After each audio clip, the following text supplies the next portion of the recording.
I see it in so many of the veterinary professionals I work with now, where there really is this, just not knowingness of what they're actually experiencing. And so you look around and you see, especially now with social media, everybody's glossy cover, and it looks like they've got it all figured out and they're balanced and they seem happy. And it's like, wow, I feel like I'm drowning, I'm exhausted, I can't sleep, I've got these physical and mental health problems. What's wrong with me? Hey there, I am Dr. Jason Ballara, and this is the Know Your Why podcast, where we explore the why behind success. Every week, I meet with real estate investors, veterinary entrepreneurs, mindset coaches, authors, and fitness professionals to uncover their why and how it drives them on the winding road to success. What is your why? Hi everyone, I'm Jason Ballara, and this is the Know Your Why podcast. Today I'm here with Dr. Marie Holowaychuk. Marie is a board-certified small animal emergency and critical care specialist, which I always think is one of the biggest mouthfuls when it comes to describing the specialties, and a passionate advocate for veterinary team well-being. So as I mentioned, I want to stop there. I want to give you the chance to tell your story. But first, I just want to say thank you for coming on the show. Thank you for taking the time out today. I'm really excited to talk. Oh, I'm excited to be here, Jason. Thanks for having me. Yeah, absolutely. Well, let's hear your background. I know you're a boarded criticalist, but I'm guessing a lot of people may not know what that means even. So let's hear your story. Yeah, for sure. I am Canadian. If that's not apparent now, it may be apparent after listening to me for a little bit. I grew up in Western Canada, actually with two parents as veterinarians. So my mom and my dad both went to vet school, met in vet school, got married. My dad worked for many years in regulatory medicine, so with the government in food safety. And my mom owned a companion animal practice. And I spent most of my childhood there, fell in love with veterinary medicine. I've worked almost every position there is to work in a companion animal hospital and loved every moment of it. So it was no surprise that I went into vet school. I got into vet school quite young at 19. And, by the time I finished vet school, I felt like, gosh, I feel like there's so much more to veterinary medicine than what I was exposed to growing up. And so I opted to do an internship just to kind of spread my wings a little bit. I went down to Washington State University where I did a rotating small animal and surgery internship and really enjoyed that. I got to do medicine, surgery, oncology, emergency and critical care, and various other rotations. And that's where I fell in love with the emergency and intensive care side of things. So I applied for a residency in my internship and I got accepted to North Carolina State. So I moved across the country over to Raleigh. Was the biggest culture shock I think I'd experienced to date in terms of moving there from Canada. And I loved it. I loved emergency and critical care, still do. But I especially loved being in the academic environment, getting to teach and mentor students and interns and engage with research. It's really where I developed a love for that teaching and learning environment. So it was no surprise that I took a job in academia after I finished my residency. So I wrote my boards, passed my boards, and then I took a job at the Ontario Vet College. So moved back to Canada and I worked there, and it was, for all intents and purposes, like my dream job. I had this mix of clinics and mentorship and research and teaching. And I loved it so much that I had no boundaries and was not practicing self-care, had no work-life balance or separation. And I just got really burnt out. And unfortunately, I didn't really know it at the time. I just kind of thought, wow, I'm just not cut out for this. Like everybody else around me looks like they're thriving and I'm struggling, and this clearly isn't sustainable for me. So after 5 years, I left my job, moved back out to Western Canada, and just started to work on my own. I became a locum criticalist. So I was locuming at different schools and specialty hospitals in the ICU and in the ER. And I continued to nurture my love of teaching. So I did a lot of speaking, mostly in the realm of emergency.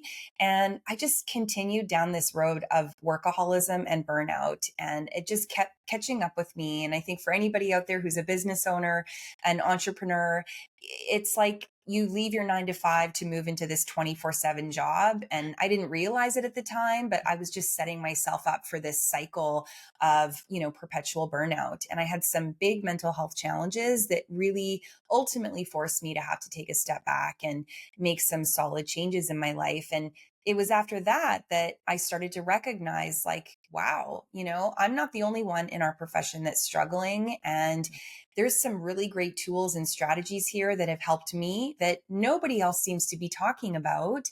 And, I want to share this with others. And so there grew my passion for helping others in this space. So that was about 10 years ago now. Since then, I've delivered retreats, put on workshops. I coach individuals one-on-one and in groups.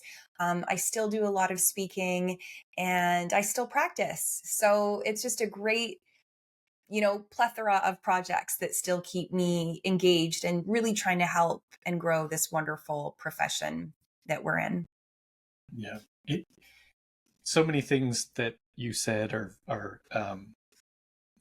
resonated, have had the same, sort of experiences and things like that. Also made me laugh a little bit because my wife is from North Carolina, and so I can imagine uh, going from where you came from to North Carolina and being plopped down at NC State is probably quite a big difference. Um, you're so you, you talked about sort of the journey and for people. I mean, you got in vet school at a young age, but still, Mhm.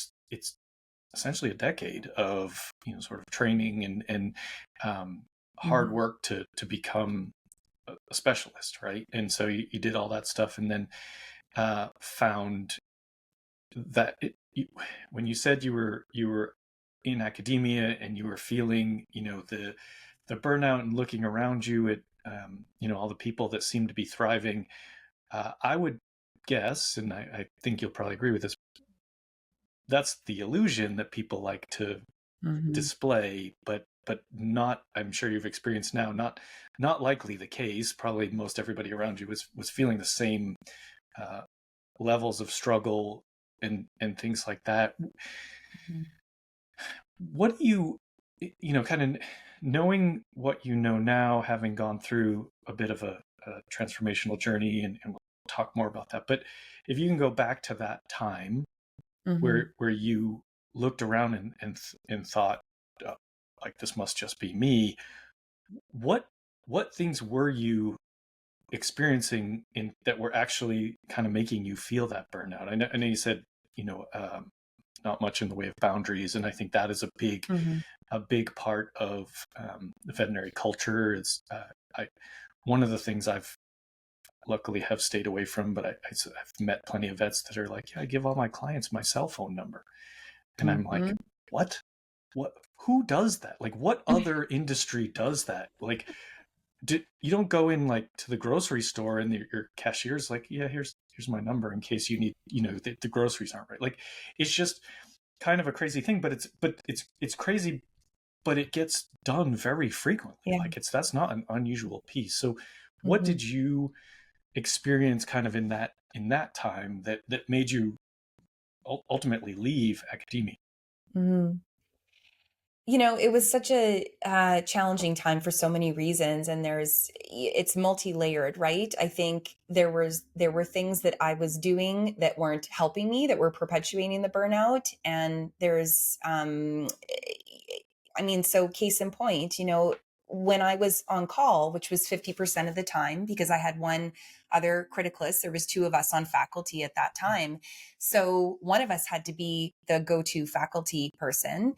And so 50% of the time, it's a lot of time spent on call. Granted, we weren't always called in. We didn't always have to Yeah. be there. But it was to the point for me where I was like, well, if I'm on call, then I'm just going to work in my office, because then if they call me, then I'm already here. And it's not like I can go and do anything. Like, what if they need me? And so it's just setting setting myself up for really having those blurred lines between work and a life outside of work.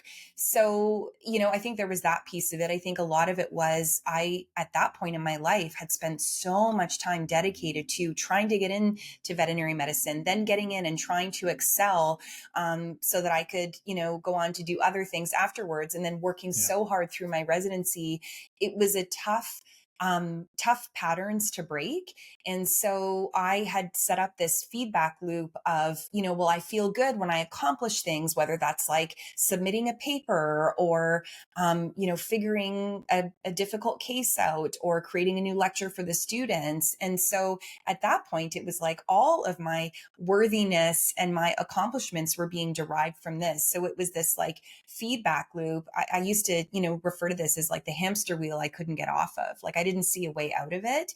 And, yeah, I was going to the gym and I was doing all of these things, but then a lot of it was like to the nth degree. Like I was training for a triathlon because it wasn't just enough to go outside and Yeah. go for a walk. I had to like, Right. make something out of it. And it wasn't very multi-layered. Like I look back now, knowing what I know now around self-care and how holistic it is. Like it's about the financial self-care, the spiritual, the emotional, the occupational, of which I had zero work related self care, all of these things. And I was just focused on, like the physical aspect of things.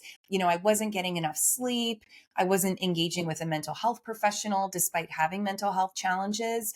So there was all these things. And I think a lot of it was just, this ingrained habits in me that had formed so early in life and were reinforced throughout my training and into my faculty tenure, so to speak.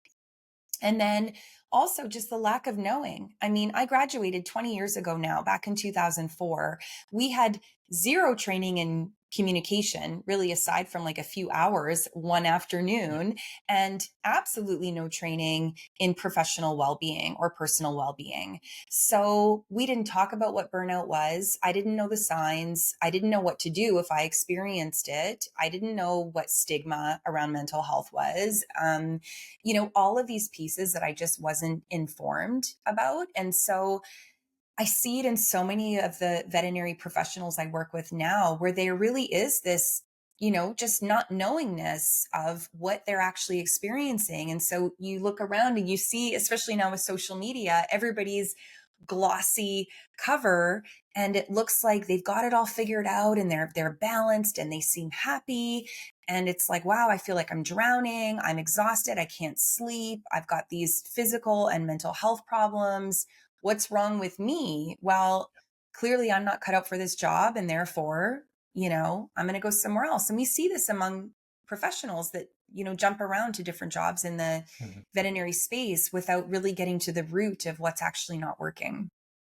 Yeah. And just to piggyback off that and add an example to it, because I so much of what you said is I mean, I've done it. And at one point, this was actually my second job out of residency, after residency, but I went to work at a place that was a startup. And I was excited about that. I was like, this is great. We're gonna do this from the ground up. Well, you talked about, you know, being on call 50% of the time. When you're the only surgeon in a practice that just opened up, you're on call all of the time. Like Yeah. literally 100% of the time I was on call. Mhm. And with that, I didn't do anything. I didn't, I Mhm. wouldn't even go to a movie because I was like, we're Yeah. just going to get called in. If I get called in, then we went to a movie and wasted that time. We were like, wouldn't go out to dinner. Like, I just wouldn't do anything because I didn't want it to be ruined by being on call. And, and you said something, you're like, well, I didn't get called in every night. That doesn't matter. If you are on Mhm. call, you are not sleeping normally. You're not getting the rest that you need. And so I did that for 2 years. And Mhm. I remember like a time, maybe I did get called in that, but I got home, my poor dog, she like was so good, but like got home, let her outside, fell asleep on the couch, like just like couldn't keep my eyes open anymore. And like left her outside for however long I fell asleep. Like just things like that would happen in So that was happening. And oh, by the way, I guess I'll start marathon running. Like, like it did Very it, similar. I right? should take care of myself. Let's train for a marathon. Right. Like it doesn't, like in hindsight, I can look back on that and it doesn't make any sense. And like, and the worst part about it is like always with my phone because I was on call. And Yeah. for anyone who's ever run a marathon, like those runs are many hours long. Like even the training Mhm. runs are many hours long. And so it'd be like, I would bring my phone with me in case I had to stop my run or get back, get there quickly to be available. And it's a just a thing that you think that you have to do that. That's how you do it. And it's like a I don't even, I mean, I think some of it comes from the the I guess mentality or the mindset of the veterinary community in general. But I also think for whatever reason there's got to be something inherent in those of us that go into the field that are like, I have to work all the time. That's how I Mhm. that's how I show my value to the world, is by just Yeah. constantly working. And so um it and you said you left. I also left that job because I didn't know what else to do. Like Mhm. it didn't even occur to me that I could be like, I just can't do this anymore. Like that wasn't even, I was like, before I got to that point, like I was at that point, but I was like, well, I guess my only option is to leave. Mhm. And until last week, when non-competes got are no longer legal, that meant moving out of state, basically. Like I couldn't stay where I was, and that was better. And leaving and moving and picking up, and that was better than staying in what I was doing. And Mhm. so it's just kind of an interesting, when you tell your story, it's just so relatable for myself and many of my colleagues, friends. Like I've just seen it so much. But you said you left and then effectively just did the same thing in a different structure. Mhm. What finally, you don't need to go into a lot of detail, but like what Mhm. finally got you to that point where you were like, I have to make some changes? Mhm. Well, it's a funny story actually, not humorous, but ironic. I guess it was the universe's way of sort of telling me, okay, you're not getting the message here, so we're going to show it to you. I was in Calgary. I had just come back from being away for work. I was locuming somewhere, and I was getting ready to go out of town again for a speaking engagement. And so I was rushing around, trying to do all the things. And so ironically, I went to go fix a chip in my windshield because that needed to be done right then and there. And then I was rushing off to an appointment and I was in a car accident. And I'm sure, I mean, the car accident wasn't my fault. Somebody made a very unsafe left turn and they T-boned my car essentially. And at the same time, I think if I was more present, if I was not rushing, if I wasn't feeling the need to fit in 50,000 things within the 24 to 48 hours that I had at home, it probably wouldn't have happened. And so I physically had to take time off. I was injured in the car accident. It was nothing serious, thankfully, but I had a concussion, I had a wrist injury, I had a nerve injury, a brachial plexus trauma with a seatbelt. And so, I went to the hospital that evening, got splinted, had instructions as to how I was supposed to rest myself and start physio. And I had to get in touch with, the place where I was supposed to be speaking and have a conversation that wasn't going to happen. And then because I was having troubles typing, was not going to be able to keep up with some of my deadlines. So I quite literally had to slow down. And, over the course of the next few months, it just really became apparent to me that this was a wake up call. This had happened for a reason, that I was really now being forced to slow down. And I started to think really intentionally about some changes that I would have to make. And one of those things actually was just this idea that there ended up being a small settlement for the accident that I was in. So I had to buy a new car and, take care of some of those things. And I had a little bit of money left over that I told myself, I'm going to do something just for me. And I put that money into a month-long yoga teacher training program. And at the time, I had been practicing yoga kind of off and on since moving to Calgary. And I thought this is going to be a great gift for myself. I don't know that I'm going to teach yoga, but like maybe I could, on the side or whatever. And it was during that month of time that I completely stepped back from vet medicine. I just immersed myself in, a little bit of spirituality, a lot of like physical mind body connection, a lot of work around mindfulness. And I started to see such changes in myself. I started to take in so many new perspectives and information and research in the stuff that I was reading. One of my yoga teachers is still a physician surgeon at the University of Calgary that taught us all of our alignment and posture, adjustments and so forth. And she told her story about her own burnout and how she shifted her career and her work, to better create balance in her life. Yeah. And it just got me thinking, I have gained so much from this and these new skills and this journey that I'm on, so to speak. I feel like I need to share this with others. And so now that I was a yoga teacher, I thought, well, I'm going to host a yoga retreat for vets to not only teach them these, habits and practices, but also talk about this information in a way that it's tangible and practical. Again, this was back in 2014. So at that time, yeah, people were talking about the stats around suicide and, this and that in the profession, but nobody was talking about solutions. People weren't even Yeah. really talking about burnout at that time, but there was nobody talking about self-care, mindfulness, mind body connection, these types of things. So it was just like an aha moment for me. And that was where my journey began, my own self-care journey and healing journey. And also that was where I really started to build this passion and truly felt this calling to share this message with others. So that's kind of where it started. Yeah, unfortunate that it takes something like, I mean, thankfully you weren't hurt Hmm. badly or permanently or anything like that. But I think Yeah.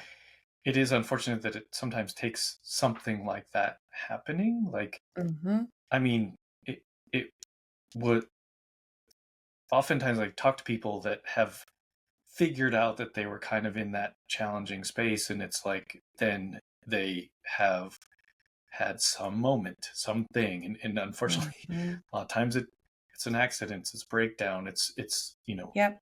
in unfortunately too many cases, in the veterinary community, it ends in someone taking their own life, and it's then they don't get the chance to sort of Hmm. find a way around it, or to work within the confines of their own health and Hmm. still practice the medicine that they've probably been passionate about since they were a child. Like it's no easy thing to stop, because most of us were the kids that were like, I'm like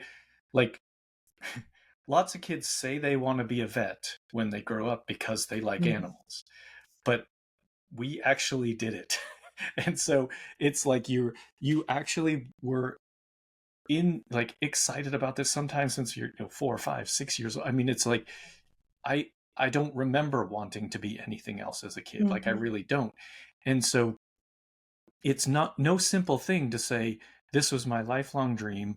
I took a decade to train to become a specialist in this field. Hmm. I continued to work, and then to be like, I gotta fix something here, because it quite literally could kill me. And the it's so refreshing to hear.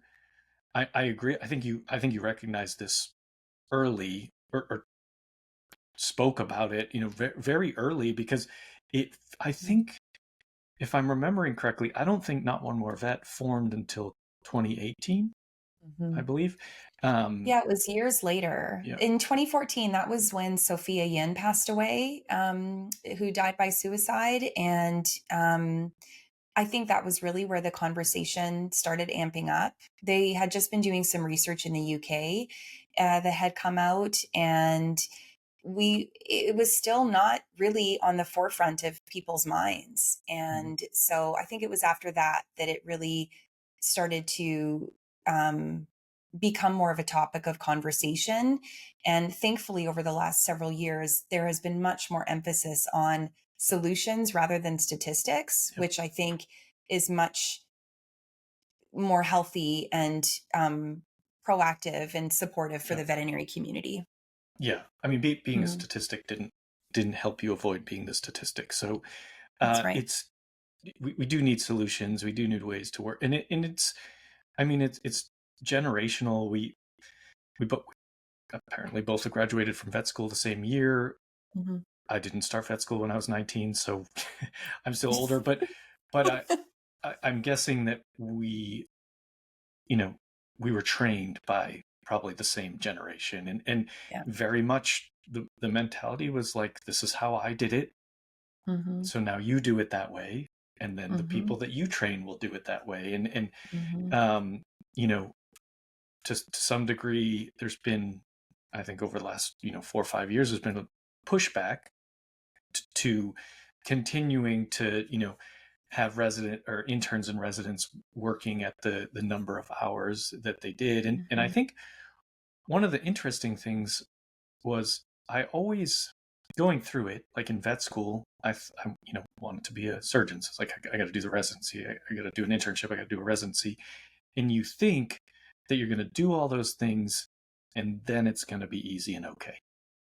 Mhm. Like, I think that's what gets you through it, right? Like that's why you can manage your way through those, 5, 8, 10 years, whatever it takes, because you think, okay, when I come out the other side, Mhm. then I'm going to be a big kid and I'm going to be in control of my life.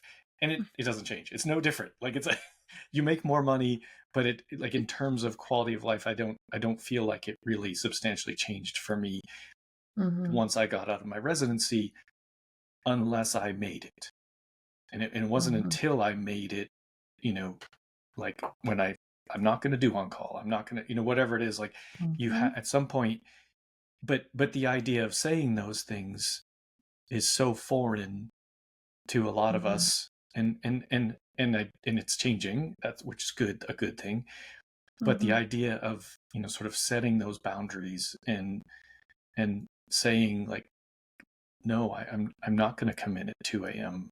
and ruin the rest of the week because I'm so tired. Yeah. Like, that's uh, I won't make any comments on whether or not you should still be doing that as a resident, because in some ways you need to get the cases in. So there's pieces here, but I do think it didn't have to be the way it was, Mhm. and so there's ways to, like you said, like looking for solutions and finding ways to manage your own mental health and awareness of that. Mhm. You talked about yoga. You talked about you talked about your yoga retreats. I mean, what do Mhm. you're now coaching people, helping people Mhm. work through these Mhm. things themselves. What sorts of things do you focus on when you're working? I know everybody's situation is a little bit different, but I do Mhm. think there's commonality throughout Yeah. our experiences and the industry in general. What things do you Mhm. sort of start with? Yeah, it depends on who I'm working with. Certainly, when I'm working with individuals, typically they're veterinarians or practice owners. They are struggling with these same conundrums that you and I have struggled with. I had a veterinarian reach out to me just recently who is a relatively new associate in her practice, works in a rural area, covers, shares on call with a group of practitioners at this mixed animal practice. And was finding that her mental health was really suffering as a result of her on call, time spent on call. And had listened to, I think, one of my podcast episodes on boundaries and was like, whenever I think about doing this, I just feel so guilty. And how do I get past that guilt? Like, how do is this even, is this boundary even okay? Because if I set this boundary, we're going to have to send people an hour to go down Right. the road to the closest emergency practice. So, we have conversations about that. We talk about needing to advocate for ourselves, for, having the courage and the fortitude to recognize that we are deserving of these boundaries, that we need these boundaries to keep working, that without them, there's going to be no veterinarian. So, what is the alternative here? We talk about relinquishing control over other people's reactions and responses to those boundaries, how to communicate them respectfully and, firmly, so to speak. And, so sometimes the conversations are around that. Oftentimes, what I find in connecting with veterinary professionals who just feel like stuck, or that they're not in the right, for some they feel like they're not in the right career. Oftentimes I think it's just not the right job for Yeah. them, Yeah. but they don't know why. So it's getting to the root of what are their core values, what is most important to them, what is their ideal life, what sort of lifestyle do they want to have, how does that fit within their relationships, their family, their goals, their aspirations, and how do we make sure that this role is in alignment with that, right? Where do we look at the incongruencies, and how can we communicate boundaries or needs to fix them? Or when is it time to recognize this is not the right fit and looking for something else? So a lot of the conversations Yeah. are around that. And I would say, to be honest, Jason, I think 90% of the time we're talking about communication. There's some sort of communication breakdown that is leading to distress, whether it's that they can't communicate their boundaries, whether it's they're having problems communicating with their team, whether there's a disconnect with their boss, whatever it might be. There's so much intersection between communication and well-being that a lot of my sessions focus around, okay, this is what's happening. Where did the breakdown occur? How do we repair? Or what do I do next time? How do we work through this? Again, whether that's with clients or with team members or with loved ones. So those are really fun sessions. And then, thankfully, because we can't just rely on individuals to just change veterinary medicine. That wouldn't be possible. As much as change does start with ourselves, there's a lot of systems and structures, as you alluded to, that are broken and that we need to Yeah. fix. So a lot of my work is with practice owners and practice leaders. So looking at where's the toxicity within their practice and how can they fix it? What can they recognize that they are doing that contributes to burnout amongst their team, whether it's the way they communicate, whether it's the workload, whether it's the way that they reward their team members. How do we fix some of those systemic or structural contributions to burnout, so that everyone is aiming for the same thing? We Yeah. all want healthy workplaces and happy team members that have long and thriving careers. So how do we come together to do that? Yeah. I do think that there has to be systemic change, but I will say, I mean, it takes people like yourself to be Mhm. pointing this out. So that, yeah, certainly there is some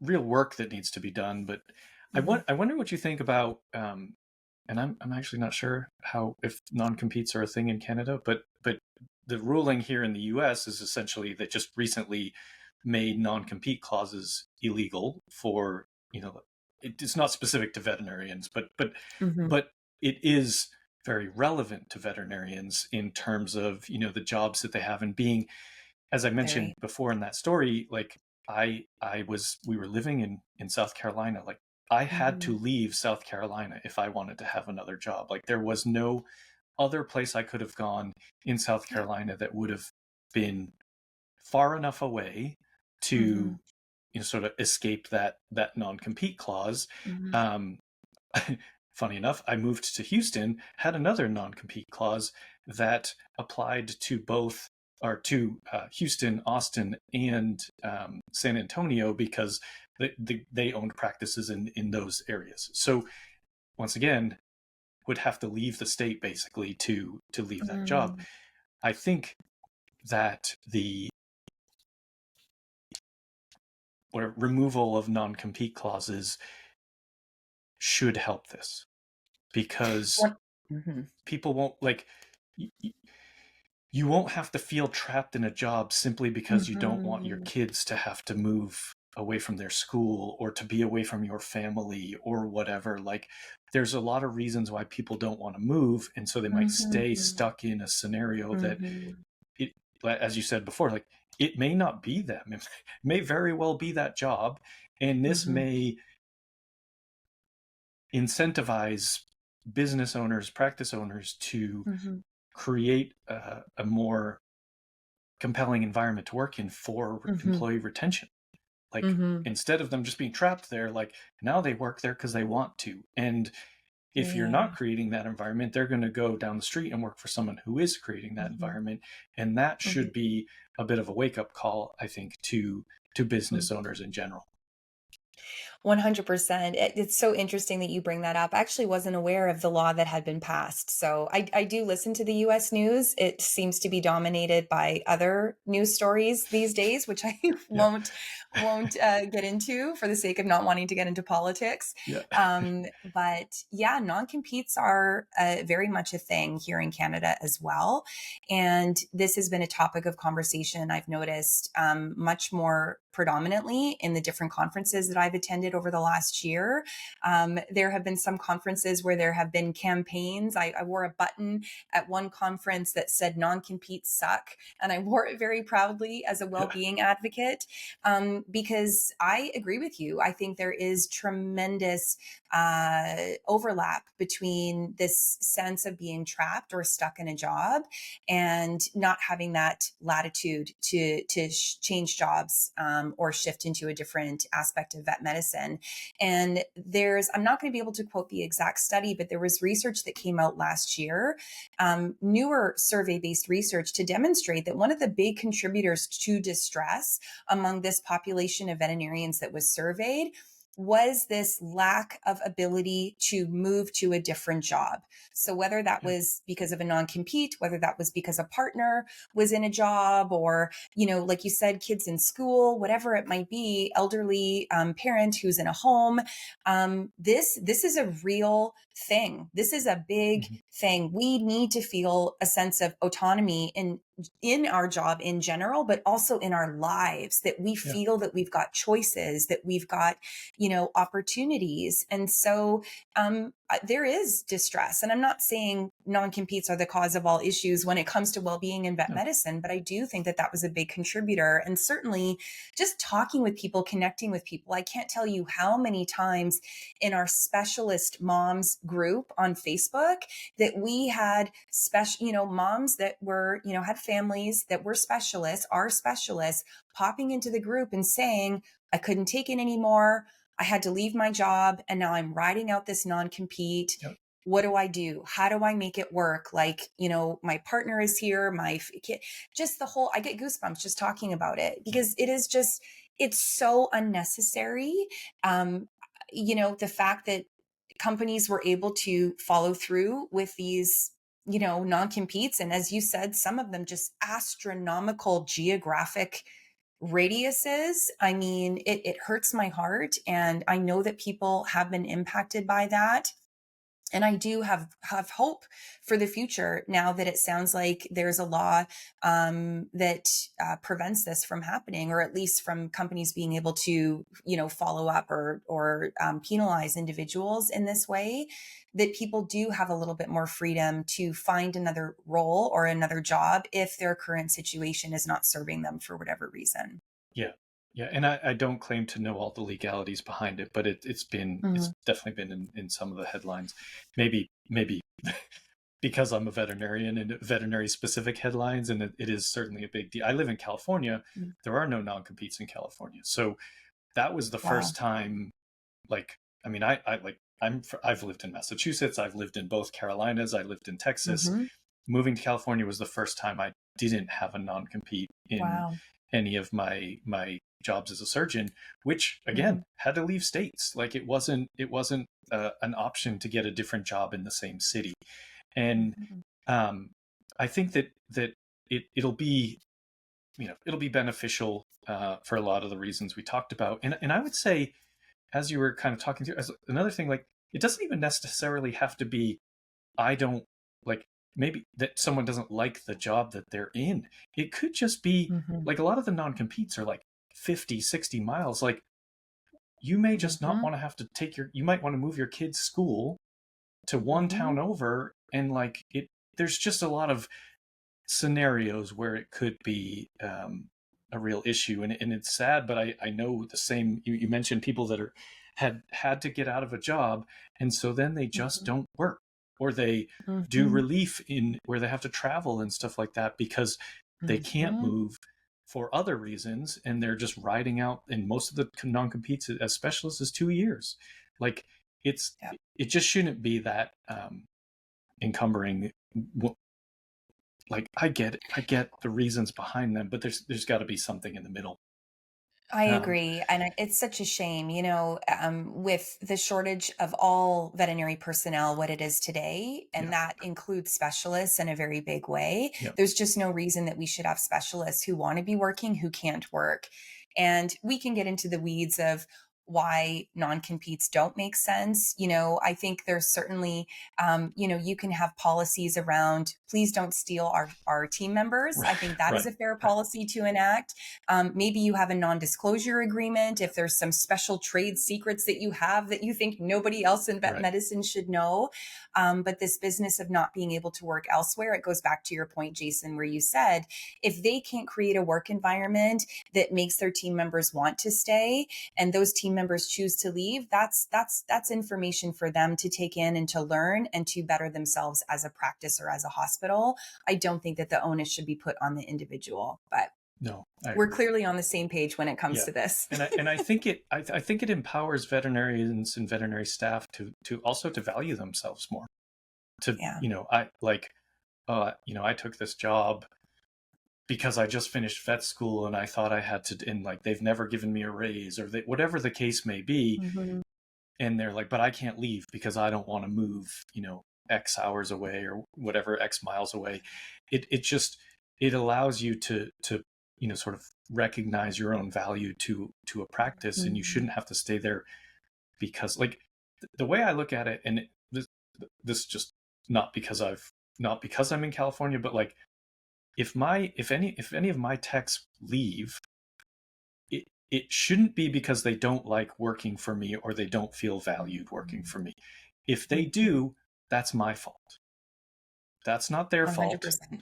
And Mm-hmm. so if you have a practice and you're mad that non-competes are gone and someone leaves because of that, that's on you. Like you need to create the environment that makes people want to stay there. And it will, you mentioned the importance of communication. I mean, it's going to come down to communicating. It's going to come down to communicating with practice and business owners. It's going to come down to communicating with the veterinarians, the specialists, even the Mm-hmm.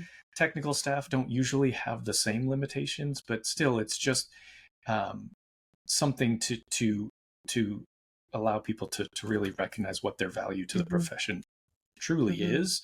And I think the lack of that actually probably contributes a lot to some of the mental health struggles, is just not feeling valued, whether it's by your employer, by your Mm-hmm. coworkers. Bad enough that people get it from clientele, and it Mm-hmm. not thinking that we're providing the value that we should for the money that we're Mm-hmm. charging. But you got to have that kind of support within the job environment as well. A little bit of a tangent that I didn't really plan on, but I just think all of this stuff is important to talk about, and as you mentioned, just communicate Mm-hmm. to let I couldn't people. agree more. Yeah, Yeah. You bring up so many great points. And, to your point, I think the research really is bearing this out now. Um, it was about 10 years ago that we started looking at the impact of working in a toxic environment and burnout scores. That research was first done in Canada, and then it was replicated in companion animal hospitals in Canada and the US.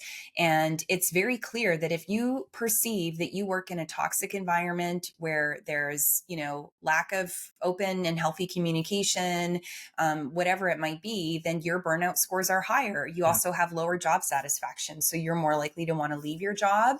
And then since then, we've had all of this research coming out of Merck, Animal Health in combination with the American Vet Med Association that has really identified the biggest contributor to distress and burnout in the work environment is an unhealthy workplace. So that includes things like not trusting the organization that you work for, not having open communication, not feeling like you're given sufficient time to do good quality patient care. Like all of these things that are really demonstrating it's time for leaders and owners to really step up and to take Yeah. ownership of what they are doing to hopefully better the situation and not exacerbate some of these issues. And it's not just on the part of the owners or No, no. managers, and it's also just not on the part of the individuals. We all have a collective responsibility to make sure that we can thrive and stay, for a long time in this Yeah. career. Like I said before, that we all love. Like you said, we wanted to do this since we were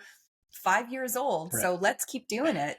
Yeah, it's certainly not a lack of passion that is causing Yeah. these things. It's truly just, it's probably quite the opposite. It's having Mhm. so much passion for what at its basic level is we want to help animals, but Yeah. it it's not that's the feeling, but Mhm. the actual execution of that is not always easy, and you don't want, there's plenty of things about it that make it hard that you don't need it coming from, kind of workplace environment.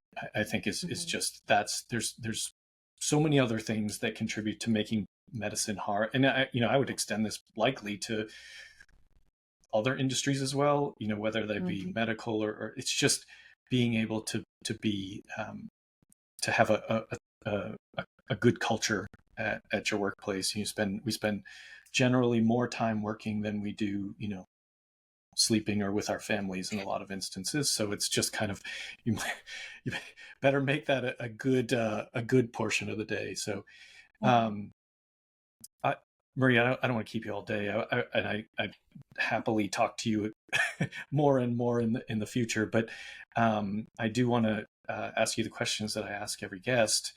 The first one is related to the name of the show. So I like to know, kind of what is your why? What's driving you, forward at this point? I love this question and I love the name of your podcast. Thank you. I've done the 7 layers of why exercise to really get to the deep, deep depths of why I do what I do.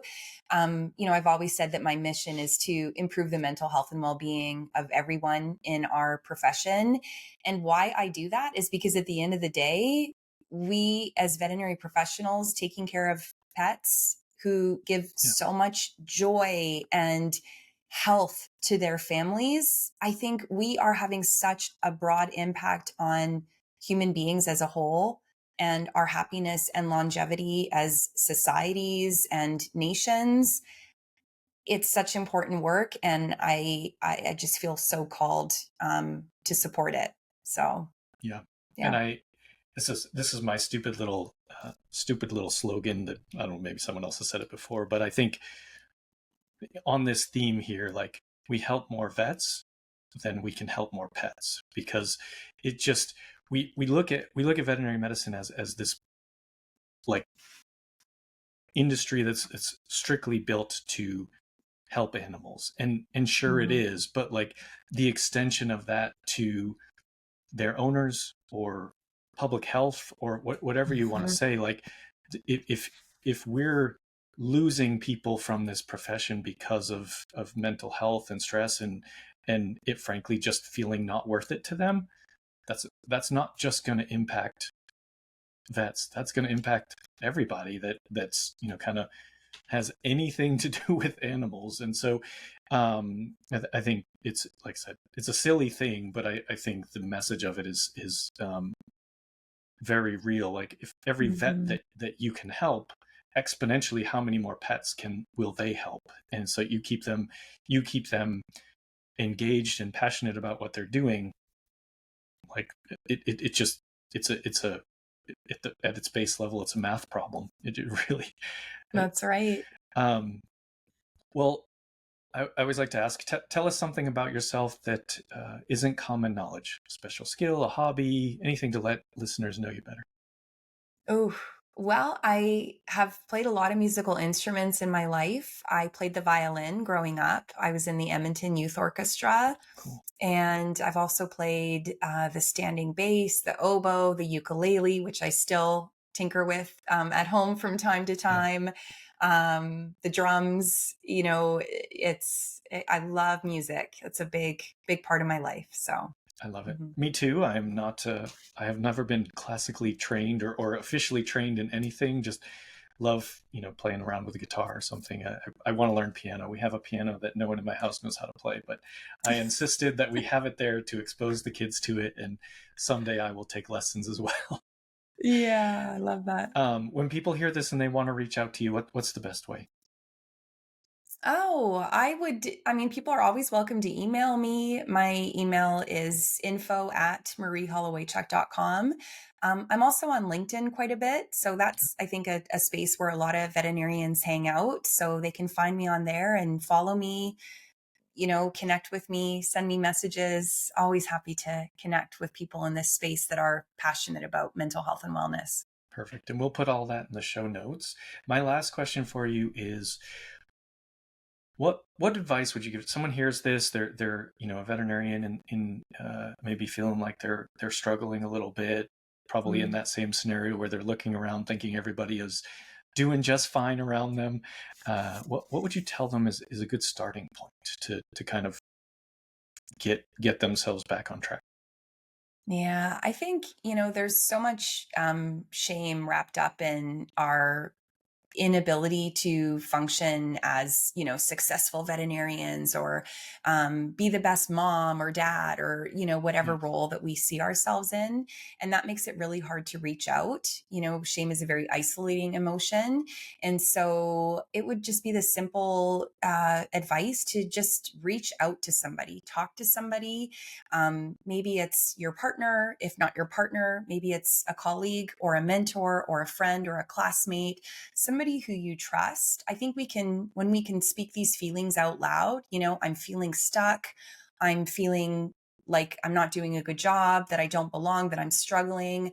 Whatever it is that you are feeling, first of all, you are not alone. mm, These are all normal yeah, feelings, and just getting it out there and having a good listening ear, I think, is a good first step to then reaching out to somebody who may be able to really offer some solid advice, whether that's a mental health professional, a coach, your boss, whomever that might be. But there are people out there who really want to help. The first step is just speaking it out loud. yeah. It's so true. And I think just goes back to, you mentioned communication. It's just Mhm.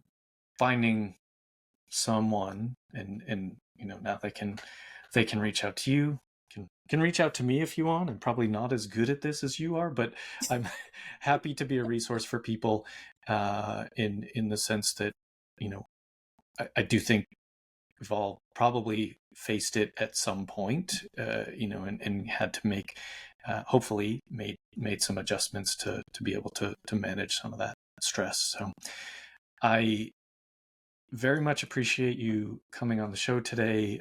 I think this is such important stuff for, um, people certainly in the veterinary industry, but realistically anyone who is struggling with, facing that sort of, work burnout or toxic work environment, or whatever the case may be.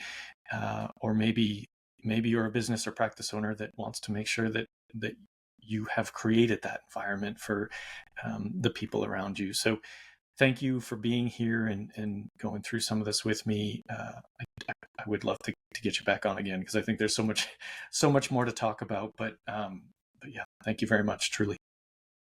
Oh, thanks for having me. This has been wonderful. Yeah, absolutely. Folks listening, I know you're going to love this episode.